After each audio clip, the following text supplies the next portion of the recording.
Assalamualaikum warahmatullahi wabarakatuh. Yang terhormat Ibu Eni Sulistianingrum selaku dosen pembimbing, yang terhormat Profesor Catur Sugiyanto, serta Bapak Gumilang Aryo Sahadewo selaku dosen penguji. Perkenalkan, nama saya Latifah Diani Riani, mahasiswa Magister Ilmu Ekonomi Universitas Gadjah Mada.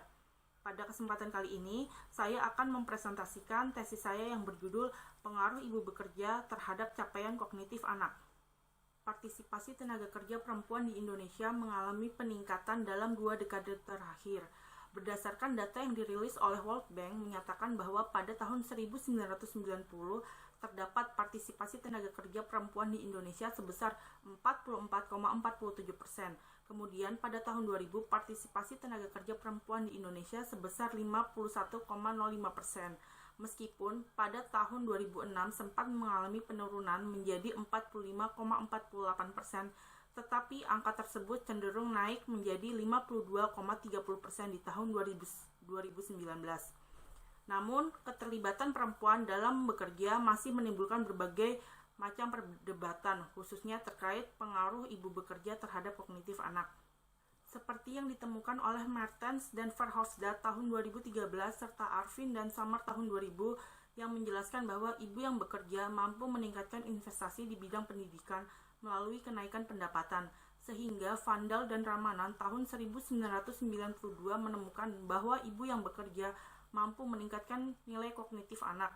Hal berbeda dijelaskan oleh Brooksgan, Han, dan Waldvogel tahun 2000 serta James Burdumi tahun 2005 yang menyatakan bahwa ibu yang bekerja pada tahun pertama kelahiran berpengaruh negatif terhadap kognitif anak.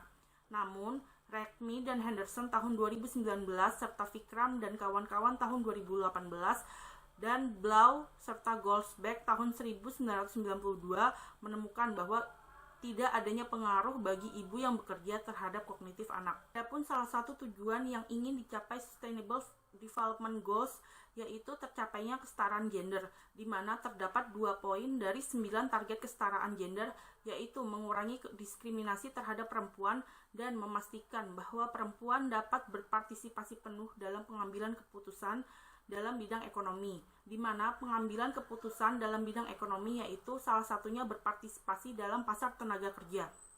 Hal ini dikarenakan adanya gap pendapatan antara laki-laki dan perempuan di Indonesia. Menurut studi yang dilakukan oleh Son tahun 2014 menemukan bahwa pendapatan perempuan di Indonesia lebih rendah sebesar 30% dibandingkan dengan laki-laki. Selain itu, menurut Australia Indonesia Partnership for Economic Governance menyatakan bahwa terdapat sekitar 40% perempuan di Indonesia yang berhenti bekerja pada saat memiliki anak. Hal tersebut didukung oleh Setiono Naluri tahun 2014 serta Widarti tahun 1998. Pun juga beberapa faktor penghambat bagi perempuan yang telah memiliki anak untuk memasuki dunia kerja, antara lain cuti melahirkan yang sangat singkat, kurang tersedianya fasilitas dalam menyediakan ruang kesehatan reproduksi perempuan seperti ruang laktasi. Yang ketiga, kurang tersedianya tempat penitipan atau pengasuhan anak di lingkungan kerja dan kurangnya kebijakan terkait waktu kerja di sektor formal secara part-time. Karena itu, faktor di atas juga dapat menjadi penyebab seorang wanita untuk berpindah dari sektor formal menjadi sektor informal. Hal ini didukung dari data yang dirilis oleh BPS tahun 2019 yang menyatakan bahwa terdapat partisipasi perempuan yang bekerja di sektor informal sebesar 43,49%, sedangkan partisipasi perempuan yang bekerja di sektor formal sebesar 35,30%. Oleh karena itu, keterlibatan perempuan di dalam tenaga kerja, khususnya yang telah menikah dan memiliki anak, masih mengalami kesulitan untuk kembali bekerja dikarenakan beberapa faktor penghalang yang telah disebutkan sebelumnya. Selain itu, hasil penelitian terkait pengaruh ibu bekerja terhadap capaian kognitif anak masih menjadi perdebatan dan masih sedikit dilakukan di negara berkembang, seperti yang dilakukan di Indonesia. Sehingga penelitian ini juga bertujuan tidak hanya untuk mengetahui pengaruh perbedaan ibu bekerja dan ibu tidak bekerja di Indonesia, tetapi juga untuk mengetahui pengaruh perbedaan ibu yang bekerja di sektor formal dan informal terhadap nilai kognitif anak. Berdasarkan rumusan masalah di atas dapat ditarik pertanyaan penelitian, yaitu pertama, bagaimana pengaruh perbedaan antara ibu bekerja dan ibu tidak bekerja di Indonesia terhadap nilai kognitif anak yang diukur melalui nilai UN Matematika dan Bahasa Indonesia pada tingkat SD dan SMP. Yang kedua, bagaimana pengaruh perbedaan antara ibu yang bekerja di sektor formal dan sektor informal terhadap nilai kognitif anak yang diukur melalui nilai UN, matematika, dan bahasa Indonesia pada tingkat SD dan SMP. Sehingga adapun tujuan penelitian ini, yaitu pertama, untuk menganalisis pengaruh perbedaan antara ibu bekerja dan ibu tidak bekerja terhadap nilai kognitif yang diukur melalui nilai UN, matematika, dan bahasa Indonesia pada tingkat SD dan SMP. Dan yang kedua, untuk menganalisis pengaruh perbedaan antara ibu yang bekerja di sektor formal dan informal terhadap nilai kognitif anak yang diukur melalui nilai UN, matematika, dan bahasa Indonesia pada tingkat SD dan SMP. Adapun manfaat penelitian ini, yaitu pertama, penelitian ini dapat menjadi bahan evaluasi terkait kebijakan ketenagakerjaan di Indonesia. Yang kedua, penelitian ini dapat menjadi acuan dalam melakukan penelitian selanjutnya terkait pengaruh ibu bekerja terhadap kognitif anak. Adapun sistematika penulisan antara lain, pertama, pendahuluan yang berisi latar belakang, rumusan masalah, pertanyaan penelitian, tujuan penelitian, serta manfaat penelitian. Yang kedua, terdiri dari studi pustaka dan literatur review. Yang ketiga, berisi metode penelitian. Keempat, berisi hasil dan pembahasan. Dan yang terakhir, terdiri dari kesimpulan, saran, dan implikasi kebijakan. Pun beberapa literatur review yang menjadi landasan dalam melakukan penelitian ini. Antara lain, terdapat beberapa penelitian yang menemukan adanya pengaruh negatif ibu yang bekerja pada tahun pertama kelahiran terhadap kognitif anak, tetapi berubah menjadi pengaruh positif ketika ibu bekerja di tahun kedua dan ketiga kelahiran, seperti yang dilakukan oleh Blau dan Gosberg tahun 1992, kemudian Waldvogel, Hahn, dan Bruxgan tahun 2001 serta tahun 2002, kemudian Berger dan Bruxgan serta Waldvogel tahun 2008. Kemudian Bruxgan, Hahn, dan Waldvogel tahun 2002 menemukan bahwa ibu yang bekerja pada bulan ke-6 dan ke-9 dari kelahiran berpengaruh negatif terhadap kognitif anak. Hal berbeda ditemukan oleh Baum tahun 2004 yang menemukan tidak adanya pengaruh bagi ibu yang bekerja ketika anak berusia 0-12 tahun terhadap nilai kognitif anak, tetapi berpengaruh negatif ketika ibu bekerja saat anak berusia di atas 13 tahun. Sedangkan Vandal dan Ramanan tahun 1992, Lightbody dan Williamson tahun 2017, serta Cordero, dan Esping Anderson tahun 2018 menemukan bahwa ibu yang bekerja berpengaruh positif terhadap nilai kognitif anak. Kemudian Baum tahun 2003 serta Reynolds dan Berman tahun 2017 dan Regmi serta Henderson tahun 2019 menemukan bahwa ibu yang bekerja tidak berpengaruh pada nilai kognitif anak.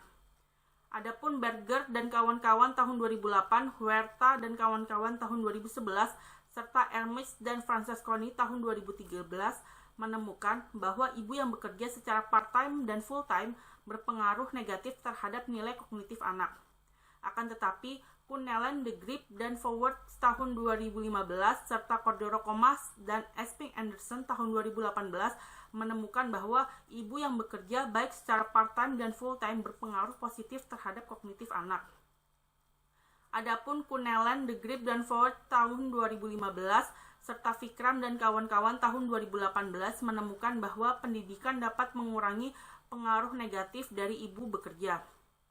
Dahlen dan kawan-kawan tahun 2016 menemukan bahwa ibu yang bekerja dan mengalami stres berpengaruh pada nilai kognitif anak. Akan tetapi, Velve dan Sin tahun 2012 menemukan bahwa ibu yang bekerja dan mengalami stres tidak berpengaruh negatif terhadap kognitif anak. Penelitian ini menggunakan data yang bersumber dari Indonesia Family Life Survey gelombang 2, 3, 4, dan 5. Jenis data yang digunakan yaitu Pooled Cross-Section IFLS 2 dan 3. Hal ini dikarenakan adanya keterbatasan data yang tersedia. Adapun sampel pada penelitian ini yaitu anak yang lahir pada tahun 1989 sampai 1996 dengan umur 0 sampai 3 tahun. Kemudian variabel independen yang digunakan dalam penelitian ini antara lain dummy jenis kelamin anak, urutan kelahiran anak, jumlah anak kandung, dummy status ibu bekerja ketika anak berusia 0 sampai 3 tahun dan ketika anak berusia di atas 3 tahun, dummy ibu bekerja formal, dummy jam kerja ibu full time, umur ibu, lama pendidikan ibu, dummy pemberian ASI, log pendapatan ayah, log pengeluaran per kapita rumah tangga, dami kehadiran kakek atau nenek di dalam rumah tangga, dami perkotaan, serta dami regional Jawa. Kemudian, variabel dependen yang digunakan dalam penelitian ini yaitu nilai UN Matematika dan Bahasa Indonesia pada tingkat SD dan SMP. Penelitian ini menggunakan alat analisis OLS yang diregresi dengan menggunakan perangkat Stata 14. Penelitian ini memiliki dua model, yaitu pertama, untuk mengetahui pengaruh perbedaan antara ibu bekerja dan ibu tidak bekerja terhadap nilai kognitif anak, di mana X1 merupakan dami status ibu bekerja, X2 merupakan karakteristik anak yang meliputi dami jenis kelamin anak, urutan kelahiran anak, dan jumlah anak kandung. X3 merupakan karakteristik ayah dan ibu yang meliputi umur ibu, lama pendidikan ibu, dami ibu menyusui, umur ayah, dan log pendapatan ayah. Kemudian X4 merupakan karakteristik keluarga yang terdiri dari log pengeluaran konsumsi rumah tangga per kapita, serta dami perkotaan dan dami Jawa. Kemudian, pada model 2 untuk mengetahui pengaruh perbedaan ibu bekerja di sektor formal dan bekerja di sektor informal terhadap nilai ujian nasional matematika dan bahasa Indonesia pada tingkat SD dan SMP, seperti yang dijelaskan dalam model berikut, di mana X1 merupakan dami ibu bekerja formal dan dami ibu bekerja full time. Kemudian, X2 merupakan karakteristik anak yang meliputi dami jenis kelamin anak, urutan kelahiran anak, dan jumlah anak kandung. X3 merupakan karakteristik ayah dan ibu yang meliputi umur ibu, lama pendidikan ibu, dami ibu menyusui, umur ayah, dan log pendapatan ayah. Sedangkan X4 merupakan karakteristik keluarga yang terdiri dari log pengeluaran konsumsi rumah tangga per kapita, dami perkotaan, dan dami Jawa. Penelitian ini menggunakan OLS dikarenakan metode tersebut dianggap baik dalam menjelaskan pengaruh ibu bekerja terhadap capaian kognitif anak. Namun ada beberapa persyaratan yang harus dipenuhi dalam menggunakan OLS yang dikenal dengan Gauss-Markov Theorem, antara lain: pertama, linear dalam parameter; kedua, sampel penelitian merupakan sampel acak; ketiga, nilai variansi dalam sampel penelitian memiliki variansi yang kecil; keempat, tidak terdapat hubungan antara error dengan variabel independen; dan yang kelima, variabel pengganggu memiliki variansi yang sama pada variabel independen. Adapun uji asumsi klasik dilakukan untuk mengetahui kelayakan data dan model regresi di dalam penelitian, sehingga uji OLS dapat digunakan antara lain: pertama, uji normalitas digunakan untuk mengetahui apakah nilai residualnya terdistribusi normal atau tidak. Penelitian ini menggunakan Central Limit Theorem untuk menunjukkan data tersebut apakah berdistribusi normal atau tidak. Kedua, uji multikolinearitas menunjukkan bahwa antar variabel bebas tidak saling terkait. Penelitian ini menggunakan uji statistika varian inflation factor untuk mengetahui adanya multikolinearitas. Ketiga, uji heteroskedastisitas menunjukkan untuk menilai apakah ada ketidaksamaan nilai residu pada setiap pengamatan. Pada penelitian ini menggunakan scatter plot yang menggambarkan varian residual pada setiap pengamatan yang sama. Tetapi Baum tahun 2004 serta Berger, Brooksgan, dan Waldvogel tahun 2008 menemukan adanya unobserved heterogeneity akibat perbedaan keputusan ibu untuk bekerja dan tidak bekerja, sehingga dapat menghasilkan hasil yang bias. Untuk mengurangi bias tersebut, maka digunakanlah instrumental variable, yaitu tingkat pengangguran menurut Baum tahun 2004 dan Marpaung tahun 2019. Akan tetapi, menurut tes yang dilakukan Durbin-Hausmann menemukan tidak adanya endogenitas pada regresi OLS tersebut. Berdasarkan hasil regresi OLS tanpa memasukkan variabel kontrol menunjukkan bahwa ibu yang bekerja ketika anak berusia 0-3 tahun berpengaruh pada rendahnya nilai kognitif anak sebesar 0,073 poin untuk nilai UN Bahasa Indonesia dan 0,224 poin untuk UN Matematika. Akan tetapi, pengaruh negatif dari ibu bekerja terhadap nilai kognitif anak menunjukkan pengaruh yang lebih tinggi dibandingkan dengan ibu yang tidak bekerja. Kemudian, dengan memasukkan variabel kontrol menunjukkan bahwa ibu yang bekerja baik ketika anak berusia 0-3 tahun dan di atas 3 tahun berpengaruh pada rendahnya nilai kognitif anak dibandingkan dengan ibu yang tidak bekerja. Meskipun hasil dari ibu bekerja terhadap capaian kognitif anak menunjukkan pengaruh yang tidak signifikan. Selain itu, umur ibu berpengaruh positif dan signifikan terhadap nilai ujian nasional anak pada tingkat SD, tetapi tidak berpengaruh signifikan terhadap nilai ujian nasional pada tingkat SMP. Hal tersebut menunjukkan bahwa semakin bertambah 1 tahun umur ibu menunjukkan kenaikan nilai ujian nasional Bahasa Indonesia sebesar 0,036 poin dan nilai ujian nasional matematika sebesar 0,051 poin. Kemudian, lama pendidikan ibu sangat berpengaruh signifikan terhadap nilai kognitif anak baik pada tingkat SD maupun pada tingkat SMP. Hal tersebut menunjukkan bahwa semakin bertambah 1 tahun pendidikan ibu mampu meningkatkan nilai bahasa Indonesia dan matematika pada tingkat SD sebesar masing-masing 0,054 poin dan 0,092 poin. Kemudian, ibu yang bekerja pada tingkat SMP mampu menaikkan nilai ujian nasional bahasa Indonesia sebesar 0,035 poin dan matematika sebesar 0,038 poin. Selain itu, letak wilayah juga menentukan nilai kognitif anak. Anak yang tinggal di Pulau Jawa menunjukkan pengaruh yang signifikan terhadap nilai ujian nasional bahasa Indonesia sebesar 0,237 poin dan nilai ujian nasional matematika sebesar 0,376 poin pada tingkat SD. Akan tetapi, pengaruh letak wilayah hanya berpengaruh signifikan pada nilai bahasa Indonesia pada tingkat SMP.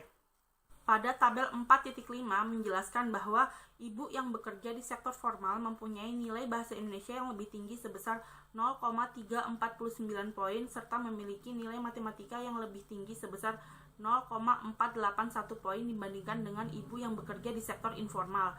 Kemudian, umur ibu berpengaruh signifikan terhadap nilai kognitif anak di tingkat SD. Sedangkan umur ibu tidak berpengaruh signifikan pada saat anak berada pada tingkat SMP. Semakin bertambah 1 tahun umur ibu berpengaruh pada peningkatan nilai ujian nasional Bahasa Indonesia sebesar 0,031 poin dan nilai ujian nasional matematika sebesar 0,039 poin. Lama pendidikan ibu memiliki pengaruh yang signifikan. Hal tersebut menunjukkan bahwa semakin bertambah 1 tahun pendidikan ibu mampu meningkatkan nilai ujian nasional Bahasa Indonesia sebesar 0,054 poin dan nilai ujian nasional matematika sebesar 0,094 poin pada tingkat SD. Akan tetapi, lama pendidikan ibu tidak berpengaruh signifikan terhadap nilai ujian nasional anak di tingkat SMP. Selain itu, anak yang tinggal di Pulau Jawa memiliki nilai ujian nasional Bahasa Indonesia yang lebih tinggi sebesar 0,264 poin dan nilai ujian nasional matematika yang lebih besar sebesar 0,421 poin dibandingkan anak yang tinggal di luar Pulau Jawa. Adapun pengeluaran rumah tangga per kapita dan pendapatan ayah menunjukkan pengaruh yang sangat kecil terhadap nilai kognitif anak. Berdasarkan hasil regresi di atas menunjukkan bahwa penelitian tersebut sejalan dengan Blau dan Grossberg tahun 1992 serta Baum tahun 2004 yang menemukan tidak terdapat pengaruh yang signifikan bagi ibu yang bekerja terhadap nilai kognitif anak. Adanya pengaruh negatif dari ibu bekerja terhadap nilai ujian nasional pada tingkat SD, tetapi ketika SMP menunjukkan pengaruh yang positif. Hal tersebut menjelaskan bahwa pengaruh ibu bekerja terhadap nilai kognitif anak hanya bersifat sementara. Hal ini dikarenakan faktor lingkungan dan hubungan sosial yang sangat mempengaruhi anak ketika anak beranjak dewasa, sehingga pengaruh dari status ibu bekerja menjadi berkurang. Selain itu, adanya pengaruh negatif dari ibu bekerja terhadap kognitif anak dikarenakan ibu merupakan yang mengasuh dan merawat anak, sehingga apabila ibu bekerja, maka waktu yang dihabiskan dengan anak menjadi berkurang. Kemudian, ibu yang bekerja di sektor formal berpengaruh pada nilai ujian nasional anak yang lebih tinggi dibandingkan dengan ibu yang bekerja di sektor informal. Hal ini dikarenakan ibu yang bekerja di sektor formal cenderung memiliki tingkat pendidikan yang lebih tinggi dibandingkan dengan ibu yang bekerja di sektor informal, sehingga mereka cenderung baik untuk membagi waktu dengan anak dan waktu untuk bekerja. Hal ini dikarenakan ibu dengan pendidikan tinggi mampu mengurangi personal time dan mengalokasikan waktu tersebut bersama anak, sehingga menghasilkan waktu dengan kuantitas dan kualitas yang terbaik bagi anak. Selain itu, ibu dengan pendidikan tinggi mampu mengarahkan aktivitas-aktivitas yang dapat membantu dalam perkembangan kognitif anak, seperti membaca, menggambar, bernyanyi, dan mendongeng. Adapun umur ibu yang hanya berpengaruh sementara ketika anak pada tingkat SD, tetapi tidak berpengaruh pada saat anak berada di tingkat SMP. Adapun pengaruh anak yang tinggal di daerah Jawa menunjukkan nilai ujian nasional yang lebih tinggi dibandingkan dengan anak yang tinggal di luar Pulau Jawa. Hal ini dikarenakan daerah Jawa memiliki fasilitas pendidikan yang lebih baik dan lebih lengkap dibandingkan dengan daerah luar Jawa, seperti kualitas guru yang mengajar, serta peralatan-peralatan sekolah yang dapat menunjang perkembangan kognitif anak.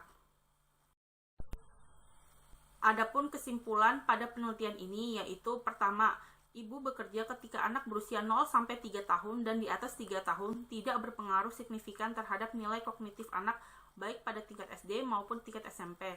Namun, pendidikan ibu dan anak yang tinggal di Jawa sangat berpengaruh signifikan terhadap nilai kognitif anak. Yang kedua, ibu yang bekerja di sektor formal memiliki pengaruh yang positif dan signifikan terhadap nilai ujian nasional pada tingkat SD, meskipun pengaruh tersebut tidak signifikan pada tingkat SMP. Adapun saran pada penelitian ini, yaitu pertama, kurangnya data terkait aktivitas yang menunjukkan hubungan ibu dengan anak yang dapat mendorong perkembangan anak. Kedua, kurangnya ketersediaan data terkait tipe dan kualitas pengasuhan anak, khususnya tempat pengasuhan anak yang formal dan tempat pengasuhan anak baik secara informal. Adapun implikasi kebijakan, perempuan cenderung berpindah bekerja di sektor informal setelah memiliki anak. Hal tersebut dikaitkan dengan waktu yang disediakan oleh ibu terhadap anaknya, memberikan kesempatan perempuan yang telah memiliki anak untuk berpartisipasi di pasar tenaga kerja dengan memberikan kerja di sektor formal dengan jam kerja part-time. Sekian presentasi tesis saya. Terima kasih. Wassalamualaikum warahmatullahi wabarakatuh.